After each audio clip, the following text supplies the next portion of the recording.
Always near the front line, the Harrier is the embodiment of close air support. Combining the speed of a jet with the control of a chopper, it is ready to fight in any theater. But in the Persian Gulf, its role as protector will be tested as never before. This is incredible.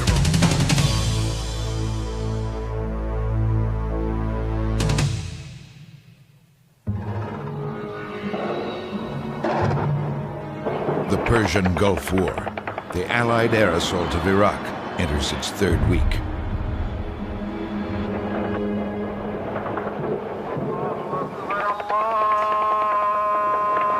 Saddam Hussein, his army, and his people are subjected to a seemingly endless bombing campaign.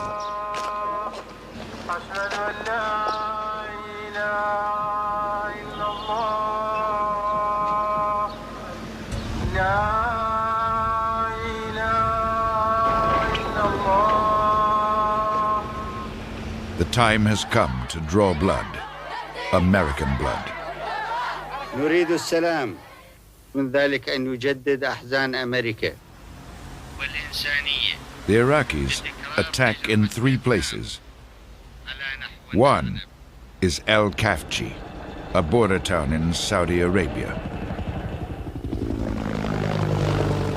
The Battle of Kafji turned out to be a very interesting situation. There are a couple of theories. One is that Kafji was a main attack.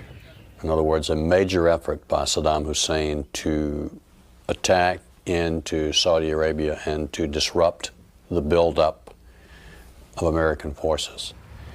The second is that it was some kind of probing attack for less important reasons than the commitment of troops to a main attack. I think over time I've come to believe that it probably was a major attack on his part.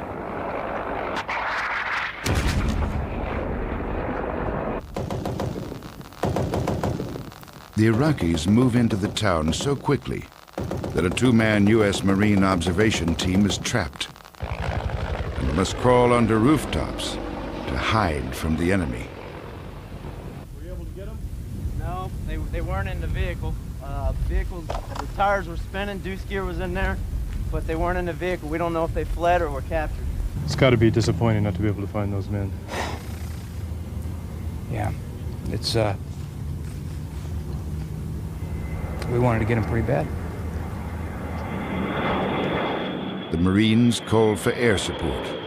For 3 days, the Allied Air Command pounds the Iraqis with B-52 bombers and Air Force A-10s.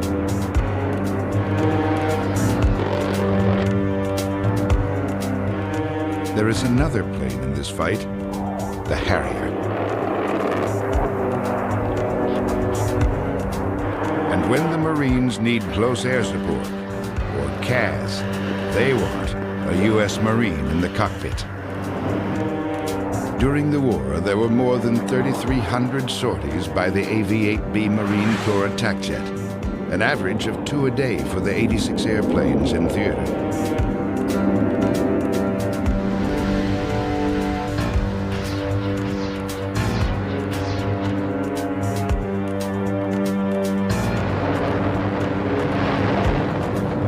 The airstrikes around Al-Kafji devastate the Iraqi tanks and artillery. For 2 days, there is heavy and close street fighting between the Iraqis and Allied forces to take back the town and free the trapped Marines.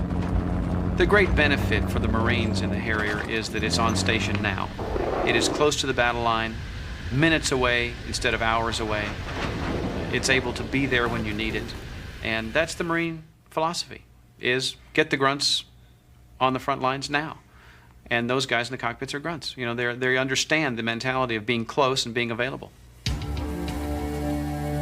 Throughout the war, the Harriers are based in 2 locations.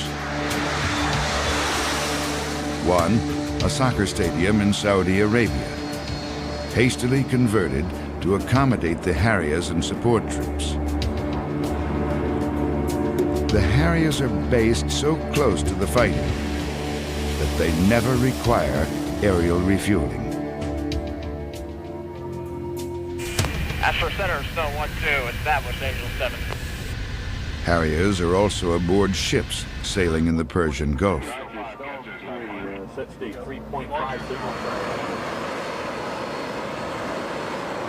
The primary reason the Marines purchased the Harrier is its flexibility. We're at about 1.5 degrees of pitch and a little roll, so deck's moving just a little bit, not too bad.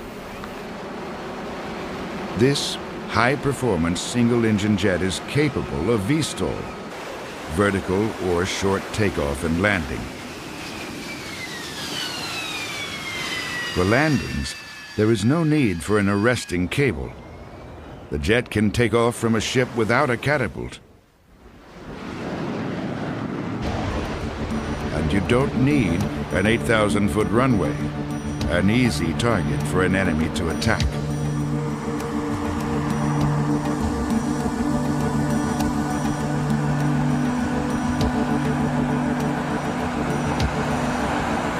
It is the jet that dazzles the airshow crowd.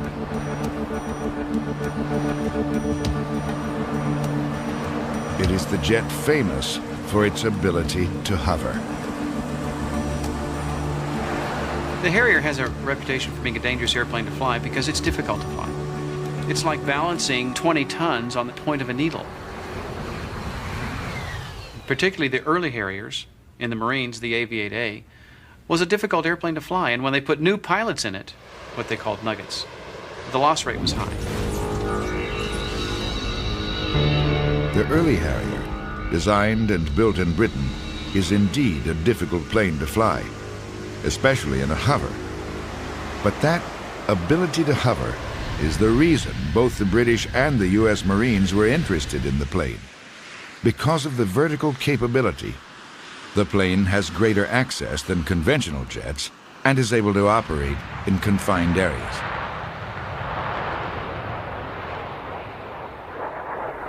Marine Corps' mission remains what it has been for the last several decades, and that is to be the nation's force in readiness.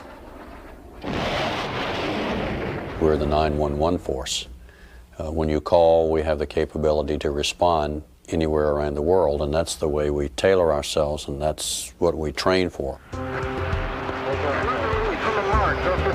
Today's Harrier pilots train with the Marine Expeditionary Unit, an armada with troops, tanks, and artillery. They sail for 6 months at a time into the world's hotspots. The mission is simple: be close and be ready to go ashore and fight.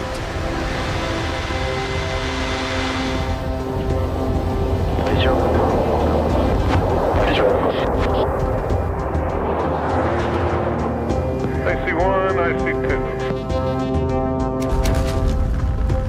Very nice of it. I love it.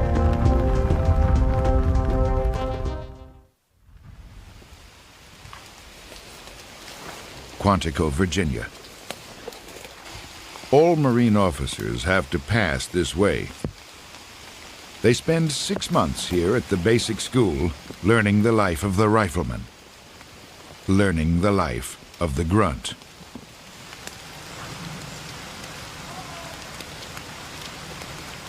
One Zulu, this is one Papa. Anchorage, over. Among the ranks of these second lieutenants are future aviators. Roger, out. In battle, they will be called upon to fight for the life of the men on the ground. Though this may be as far from a cockpit as any human could be, it proves that first and foremost, they are Marines.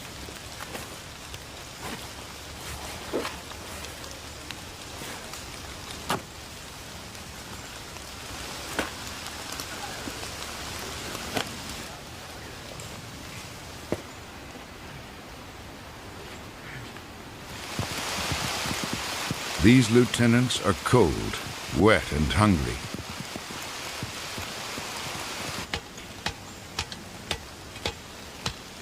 In the rain and in the mud, more tired than they have ever been, they must prepare for an attack. They must dig in. Okay, we're going to build that parapet up in front of his aiming stake so that something can't penetrate through here and get to him. And that's what we want with all the holes. This soft earth, sir, will be able to stop around? No, it's going to take about 3 feet of packed earth to stop around. So you're going to have to take and occasionally pack this stuff down all the way back in order to get it to stop around. Marine aviators first have to become qualified ground combat commanders and have to prove themselves to be capable in doing that. So they go through the basic school like every other grunt. None of the other services do that. Hadn't showered since Sunday night. They're out there in the freezing rain and mud, and there's a relationship that develops between the guys on the ground and the guys on the air that's based on a couple of things.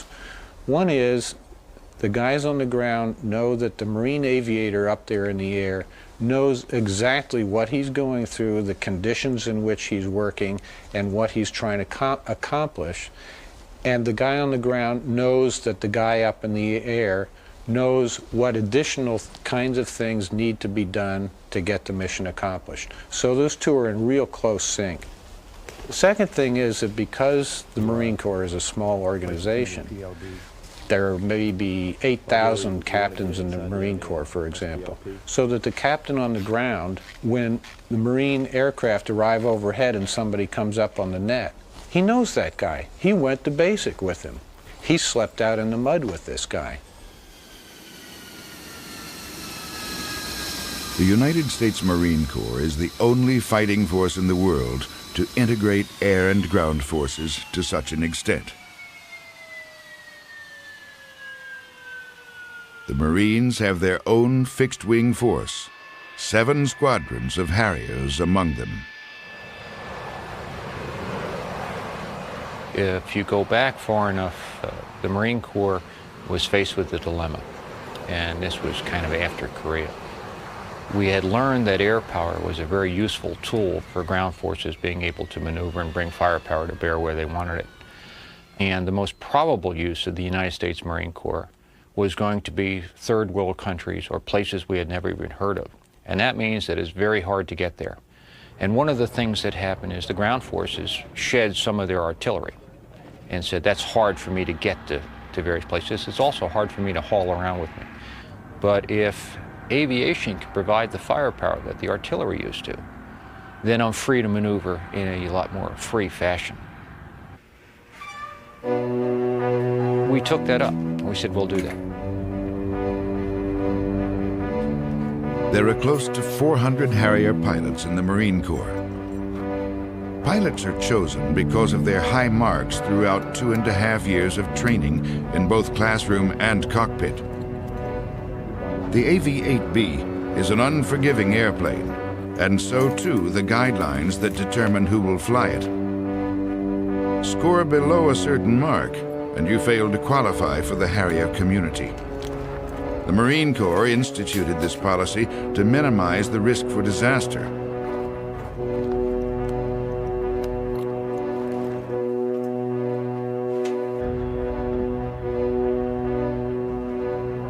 Detachments of Harrier squadrons are deployed at various places around the world. That's all there is to it. The Marines are the only armed force in the United States to fly the AV-8B. Italy and Spain have added the Harrier to their arsenals. In Britain, the birthplace of this single-engine jet, both the Royal Navy and the Royal Air Force continue to fly the Harrier.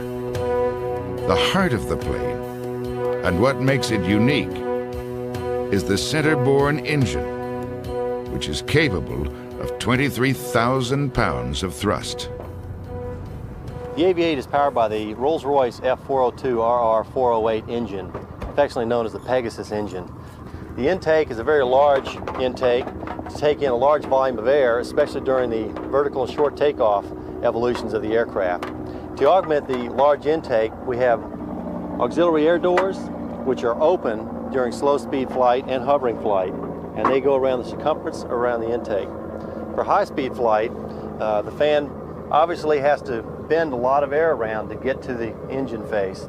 We have what's known as boundary layer doors. They pull off the boundary layer door and allow a smooth flow of air to the face of the fan. Now we'll go back to the back of the aircraft here. You'll see what makes this aircraft special is that the vertical short takeoff capability that this aircraft has. We have 4 nozzles, 2 on each side. Towards the back is the hot nozzle. The temperatures of the hot air come out as hot as 800 degrees Celsius. This does create some bit of a problem if we have to land on asphalt. Up front is the ducted fan air. The nozzles would rotate down, and that allows the aircraft to hover and vertical takeoff, vertical landing. They all work together, and they're all worked through in one lever in the cockpit, selectable. It's just adjacent to the throttle. Pilot selectable, and they're not computer controlled. He basically controls the nozzles, puts them where he wants them, when he wants them. That's one of the other things that makes this airplane a pilot's airplane. This airplane's a machine. Yeah. Okay, we got you to sight from Leeds, northern AGV west, about 10. Roger, visual on the target.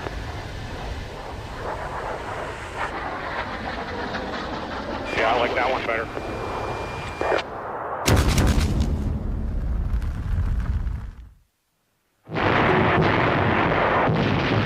World War II, the battle for the Pacific. Time after time, U.S. Marines execute the mission for which they train. The amphibious assault.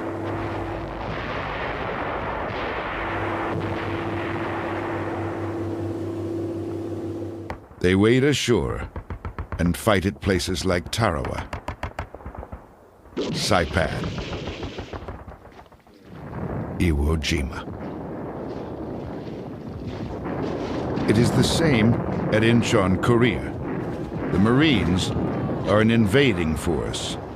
When they go beyond the reach of their own artillery, they need firepower.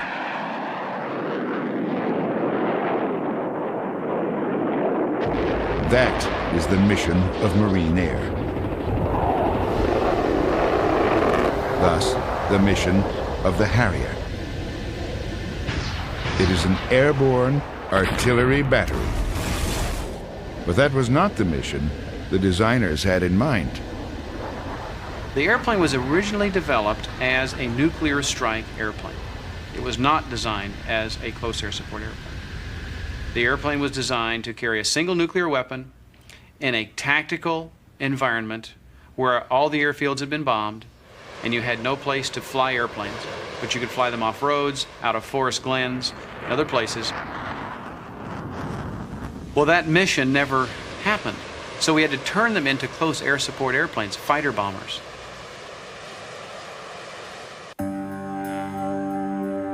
The Marine Corps bought the Harrier from the British in the early 1970s, and the first squadrons were formed. Because the jet has a reputation of being tough to fly, many of their best pilots rotate into the newly designated AV-8A. We handpicked the first people that went into it. The thought was, well, let's try it, let's test it, let's get 3 squadrons worth.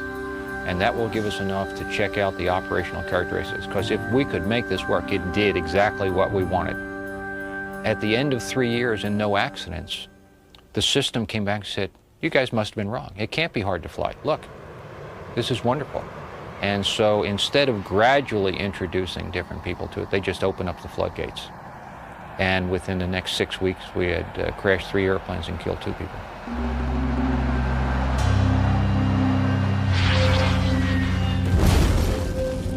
It has a reputation. I know my wife was very concerned when I first got into the Harrier community. It was known as the widow maker, and it has killed a lot of people. It's an airplane like any other that it doesn't tolerate mistakes. And they found really they needed a pilot with a lot of jet time, a lot of high performance, high speed time, so that his brain was up and moving all the time. And they finally made an issue out of it, not assigning nuggets to Harrier squadrons, and the loss rate went down.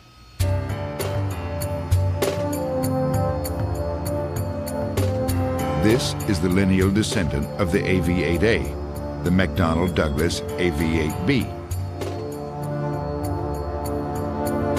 Like its predecessor, the newer model has 4 movable nozzles on the fuselage, which are used to vector or direct the thrust created by the Rolls-Royce engine.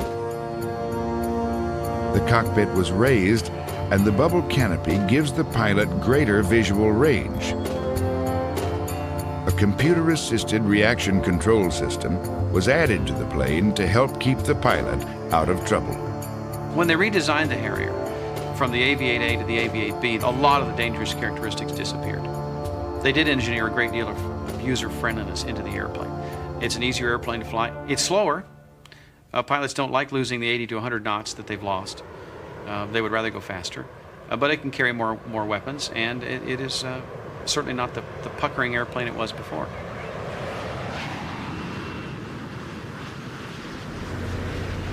Now the way the Harrier works is the reaction control system essentially balances the thrust vector, which is right through the center of the aircraft. Now, if you think about it, it's all this thrust, it's kind of like balancing on the head of a needle. Well, the way we balance that is we have reaction control air coming out of the wingtip, left side, right side, the nose, and the tail. Those are all interconnected and controlled by the stick and the rudders. For instance, if a pilot wanted to roll the aircraft to the left, he'd move the stick to the left. What would happen is air would come out of the bottom of the right wing, starting a rolling movement. Same thing holds true with the nose of the airplane. He wants to raise the nose, pulls back with the stick, which is natural for a pilot. Then the puffer duct in front of the airplane opens up, air blows down, and the nose is then picked up.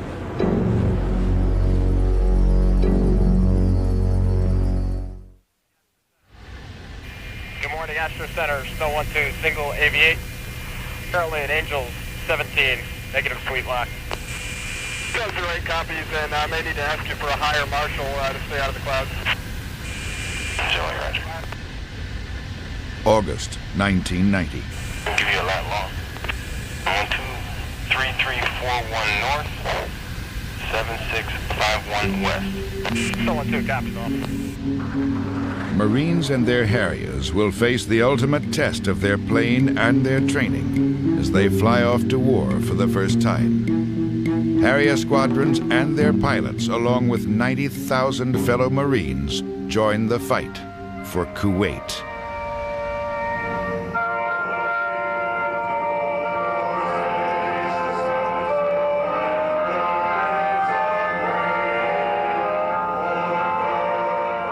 Harrier pilots in the Gulf are told they won't play a role until the ground war begins. They're going to be held in reserve. How are we doing? 2 things are going to happen today. I don't know which one. Marine Corps Commanding General Boomer doesn't want to lose Harriers before his grunts need them. Let me give you the proposals that are before Saddam Hussein so you understand what his choices are. All throughout the planning, I had one major overriding fear, and that was that we would get caught or held up while breaching minefields. And while we were slowed down by these minefields, the Iraqis would use chemical weapons against us. And those chemical weapons would be fired by Iraqi artillery pieces. So my main concern was to get rid of the artillery, because my nightmare, so to speak, was being caught there and subjected to chemical weapons. So whenever I talked to our pilots, I tried to stress to them, look, taking out tanks may be a little more fun and it may be sexy, but get the artillery. We'll deal with the tanks. We can handle the tanks. What we are less prepared to deal with are chemical weapons, and they're going to be delivered by artillery, so you get the artillery. And they did just that. The first day of the air war, the day Allied planes fill the sky over Iraq, Harriers begin their work. And on behalf of the grunts, they go after the Iraqis with a vengeance. Now, a grunt is not afraid to go through a breach or a barricade. They can take on infantry, tanks, minefields, chemicals. They were not afraid of that. Hey, George, what's up? What they're worried about is when you breach an obstacle, you can go through it, but what it does is it channelizes you. You start putting hundreds or thousands of people through very narrow corridors that they've blown through this barricade. Well, once you've now gotten those people into a small area, that's when the artillery rains down on you, because now they've got you in a small area. And that's what scares the grunts, and that's what they were worried about. Now, unless you're attacking, moving your artillery in front of you, which may not be tactically sound, you're going to be moving away from your artillery coverage and into the heart of their artillery envelope. That's where the air comes in. We can destroy all the rocket launchers, artillery pieces, self-propelled artillery. So that was our mission. We're going to make a little t-shirt. It's called Artie Busters. As troops prepare to attack, Harrier pilots join a series of raids on Iraqi artillery batteries near the Kuwait border. The Harriers launch and loiter in what the Marines call a wolf pack. Marine Corps EA-6 Prowlers, with their electronics, jam Iraqi ground radar. Marine artillery sneaks up to the Kuwait border, undetected because of the jamming by the EA-6s. The artillery opens fire and attacks Iraqi artillery positions.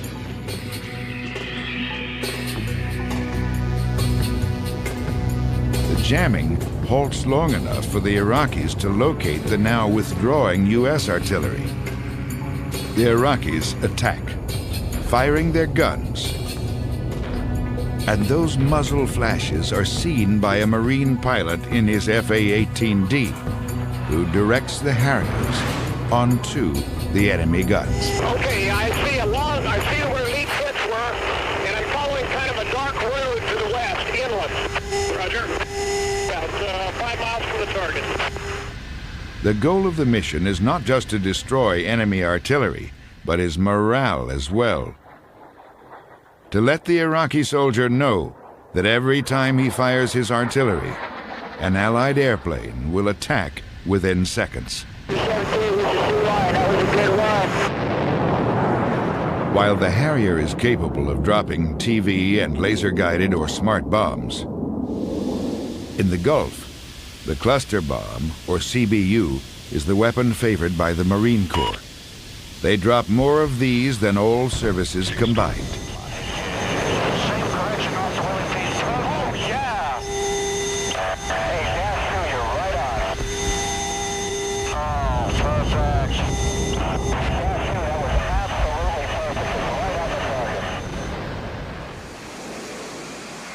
To accomplish the mission, the Harriers fly low, and low is vulnerable.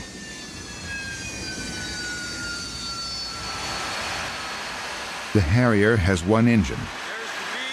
Knock it out, and most likely, the plane is lost. A heat-seeking, or IR missile, will home in on the Harrier near the center of the fuselage, near the rear nozzles, or hot nozzles, an area of the plane which can reach temperatures as high as 1,400 degrees Fahrenheit. We learned a few things out of it. We used to think that if you went 450 knots or above, you didn't have to worry about getting hit by an IR shoulder-mounted weapon. That's no longer true. Harrier pilots are hit hard in the Gulf by the heat-seeking missiles of the Iraqi forces. One is Captain Craig Berryman. I felt just a big thump on the side of the airplane and heard this huge explosion. The airplane went end over end. I started seeing the ground rushing up toward me, and I'm thinking I'm going to have to make a decision here pretty quick as to whether I'm going to punch out of the airplane or whether I'm going to just stay with it. Now, the reason I had to make that decision is because our intel guys had given us some pretty graphic briefings as to what the Iraqis were doing to some of the Kuwaiti resistance folks, and it was not pretty. I didn't want that to happen to me, so I thought, well, maybe I'll just ride this airplane in. And the more I thought about it as I'm coming down in the airplane, I said, well, that's kind of a stupid idea. Berryman ejects, and watches his plane hit the deck and slam onto an Iraqi trench line.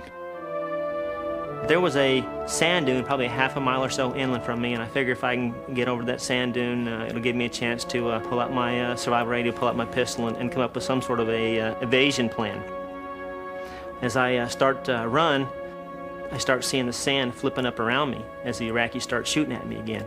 And I keep running. I finally get to the sand dune, and just on the other side of the sand dune was an Iraqi armored personnel carrier rolling up that I hadn't seen, and I basically ran myself into another unit. In an instant, Berryman, the U.S. Marine Harrier pilot, becomes a trophy for the Iraqis, a prisoner of war.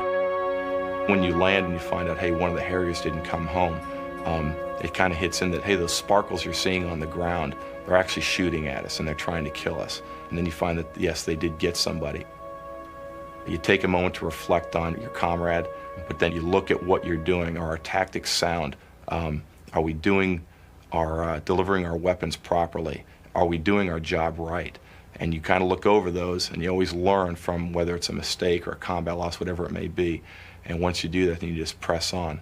It was very sad to hear about Craig. We didn't know if he was alive or not. Berryman is taken to Baghdad, where other captured American pilots are held. As I'm sitting in this dark, damp, smelly cell, I can hear the Iraqis beating on a prisoner next to me, and that's probably the worst feeling I could ever imagine, just listening to somebody else being beaten, because you know that there's nothing that you can do to help them out. And probably the next worst thing is knowing that sooner or later your turn is going to come and they're going to come in and beat you. When they came into my cell, there was these two guys. One stood at the doorway holding a candle, and this other guy came over to me. And I was up in the corner of this little cell trying to protect my leg as best I could because I thought it was broken. And the first thing he did was he comes over, he grabs me, pulls me out of the corner, and kicks me in the broken leg. And it was extremely painful.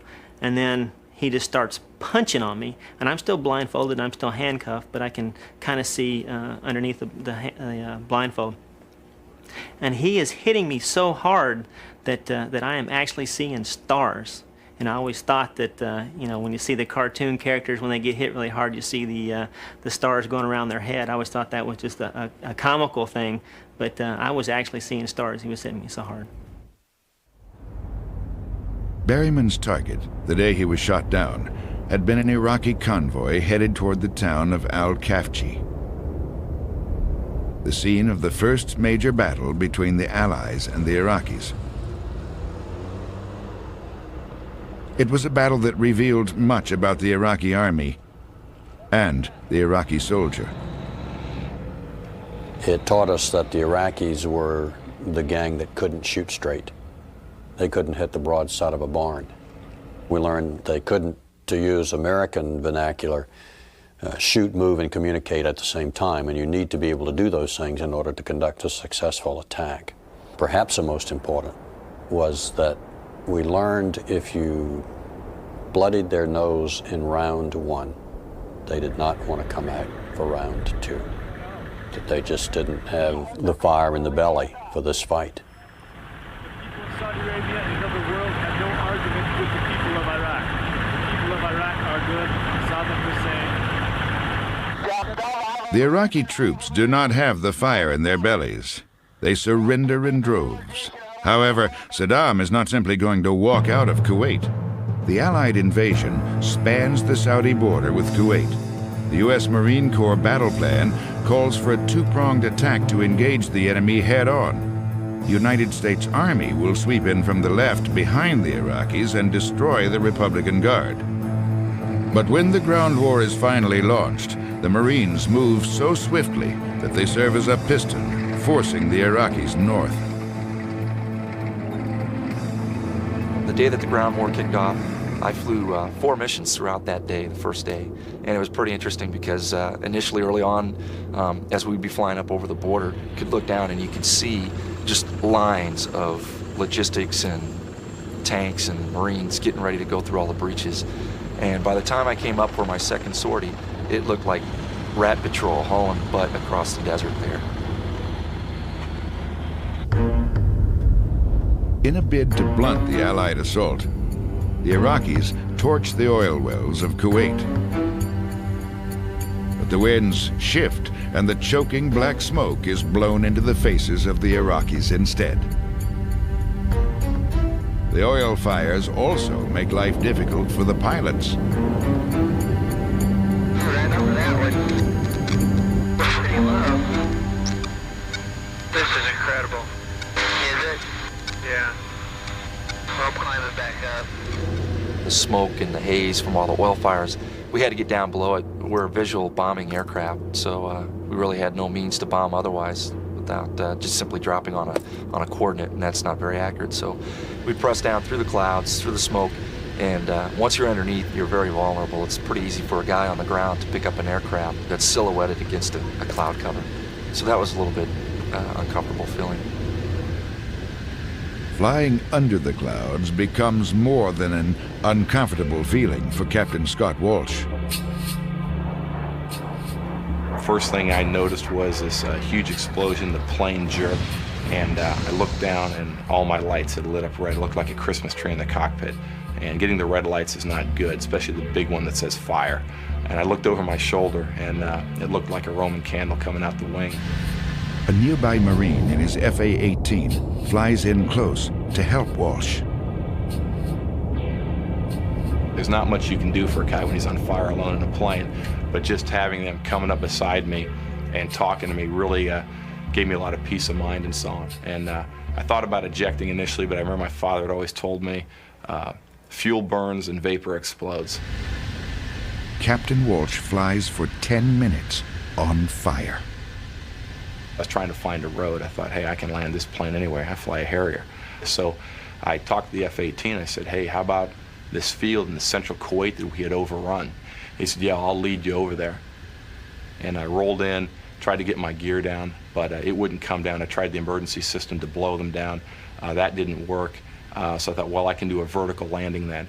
I tried to pull the nozzle lever in to get the nozzles to point down and get my thrust below me, but I think the missile had destroyed the right rear hot nozzle, so the 3 nozzles went down, 1 didn't. Gets the aircraft kind of squirrely in the air at that point, so I couldn't control it. And the general rule in the Harrier is if you move the nozzle lever and the plane does something funny, put it back where it was before. So I started thinking that, I may have to eject out of this aircraft. And you don't really want to ever do that because the plane's flying at this point. Right about the time we were talking about this, the hydraulics bled out completely, the stick froze up, and the nose pitched up and rolled uncontrollably, and the Hornet started yelling at me, hey, eject, eject, eject. So I said, hey, I'm getting out now, and I said something. Walsh briefed his squadron on what happened next. And then the frickin' parachute came out, and that was about the most violent thing was the opening shot, because you go from like 200 to 0 in about a second. And next thing I know, I'm seeing hey, I couldn't touch my toes right now, but I was touching them then because my hands and toes and head all went forward. And I saw just stars everywhere. It twisted, so the risers were shoving my head down. And as I was unraveling, I saw the plane hit up there, so a big orange fireball. That must be the plane, and whipped back around, and there's the field, and spun back around again. There's still the plane. And then it kind of stopped, and I thought about the procedures they tell us, check canopy. And I kind of sat there and thought, God, I hope it's good. I looked up, and there it was. I was like, yes, good canopy. So I kind of lifted my knees up, and as I hit, I pulled on the riser and tried to twist. Basically hit toes, knees, hips, shoulder, rolled on my back, dragged me a little bit, popped the risers, and hopped up. And Major Peters and the FAC, they thought I landed on my feet. They said it looked like you landed on your feet because as soon as it hit, you were running away. And I said, no, I got hit and actually. Walsh is rescued by Marines. Berryman is not so lucky. The bombing of buildings in the enemy capital city by the Allied air forces almost kills him.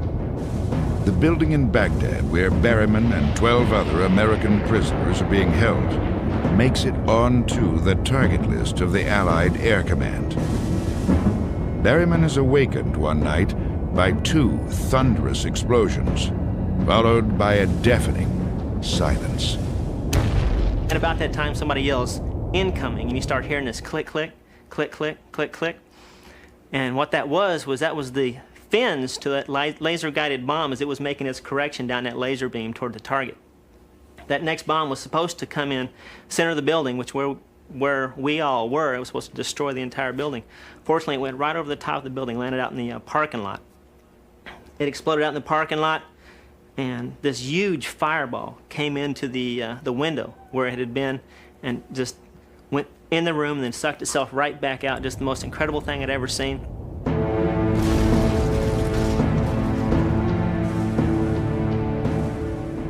I prayed almost continually that God would give me the strength to see this thing through, and fortunately He did.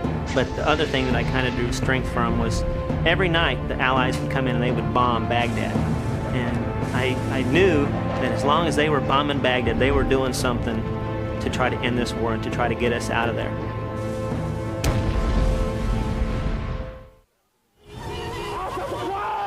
Three days after the ground war begins, the Marines control Kuwait City.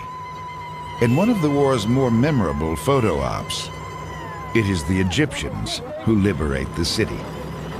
But it is the Marines who lead the way. Kuwait is liberated. Iraq's army is defeated. Our military objectives are met. Tonight, the Kuwaiti flag once again flies above the capital of a free and sovereign nation, and the American flag flies above our embassy. And soon, we will open wide our arms to welcome back home to America our magnificent fighting forces. The USS Mercy hospital ship. American prisoners of war embrace freedom. They are on their way home. Of the thousands of sorties flown by Harrier pilots, a total of 5 planes were lost. 2 pilots were killed, 1 was rescued by Marines, and 2 were captured. It is not until the prisoners are released that the Marine Corps learns that Captain Craig Berryman is alive. My wingman, all he had seen was my airplane get hit, and he had seen the airplane explode and hit the ground, hadn't seen a parachute. So he went back and he told my squadron that he hadn't thought that I had gotten out of the airplane. And that same word got back to my family and my wife that I hadn't probably gotten out of the airplane. So for 37 days, they were being told that I probably wasn't going to be coming home. And it was probably hardest on my wife of all, just not knowing whether I was dead or alive. Captain Harry M. Roberts, United States Air Force. Captain Russell Sanborn, United States Marine Corps. Hello, sir. Captain Michael C. Berryman, United States Marine Corps. When the word came down that, hey, Raz is alive, he's a POW, and he's been held. And we knew he probably didn't get the greatest treatment, but he was alive and we were getting him back, and that was a wonderful moment. Despite their harrowing experience, even downed Harrier pilots swear by their plane. Loyalists say the plane is unique, ahead of its time, and plagued by an undeserved reputation. To others, it's a widowmaker, a difficult, even dangerous airplane to fly. Don't tell that to the Marines. Ground commanders of the Marine Corps during the Gulf War praised the Harrier. Throughout the war, Harrier pilots flew the close air support mission. They were there to support the grunts. They are, after all, Marines. Marine pilots are famed for having very, very big egos. And they'll get into a bar discussion with grunts, and they'll talk about how the grunts are 4-mile-an-hour men and how they're not smart enough to come in out of the rain. And all this kind of easy banter goes back and forth. But when it comes down to doing an operation, the guys on the ground depend on the guys in the air, the guys in the air depend on the guys on the ground, and there's this mystical identification between the two. Marine pilots wear helmet covers that are camouflage. Now, they wear helmet covers so their helmets don't scratch the canopy, but why do they wear camouflage? It's a badge of pride and identification with the guys on the ground.